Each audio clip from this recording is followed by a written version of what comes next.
Hello hello मो Mansi welcome करछि आ गोटे मिनी ब्लॉग को। ए वीडियोटी होछि 2026 रो फास्ट दिन रो वीडियो। आ सबु सब्सक्राइबर आ सबु फॉलोअर्स को मोर हैप्पी न्यू ईयर। माँ तारिणी पाखरे एतिकी प्रार्थना करुछि आपण मानकु सब बेले खुशी रे रखंतु आ धैर्य शक्ति आ सब दिन सहिबा आ बुझिबा शक्ति दियंतु। जेमिति कि आपण माने जानचंती एई वर्षर नुआ वर्ष आ बड़ दिन दुईटा सारा दिन गुरुवार ही पड़िथिला। आ आमे आम ग्रुप पिला प्लान करिथिलु कि ए वर्ष भोजी करबानी बुलिया पई जिबा से भी पुणी आम केन्दुझर जगह आ समस्ते बाहरी पड़थिलु 8टारू। तो आमे फास्ट जाइथिलु तृप्ति सफारी फेरला परे जाइथिलु सीधा खंडाधार। खंडाधार जो उठाणी पाहाच जो कष्ट लागिला तापर जो सुकुनटा मिलला बा आरामदायक। तो आपण मैंने जाइछन्ते ना कमेंट माध्यम रे जणैबे।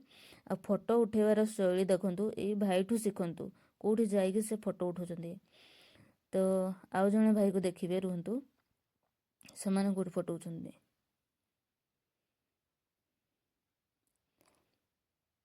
एमती किछि भ्यू थिला खंडाधार रो इंद्रधनु भी पडुथला। एठी भाई जनक देखो मते खुशी लागले तांको देखिकिरी एमती ही मजा करिया दरकार। तो आमे तापरे तळकु आसिकी खाइ दैथिलु जेहेतु आमे सकाळु किछि खाइ नथिलु। आमे पळि आस्तुलु बड़ घागरा बुली सारला परे आमे कर दैथिलु लंच ना 2:30 हो जाइथिला। तो पेट खराब हबो सेठी खाइ साइकी पळि आस्तुलु सान घागरा पाखरे एठी गुटे मांकड़र एक्सीडेंट हो जाइछि रिसेंट आम सामना रे। तो सान घागरा एते सारा भिड़ थिला देखि पारथुबे टिकेट काउंटर तो बहुत जाम। तथापि आम कष्ट मष्ट करिक आसिलु बुली सारदेलु सान घागरा सेपटको आम गलुनी कहीं एई किछि दिन पूर्व आम जाइथिलु। तापर आम सीधा पळि आस्तुलु हाड़बंध पोखरी।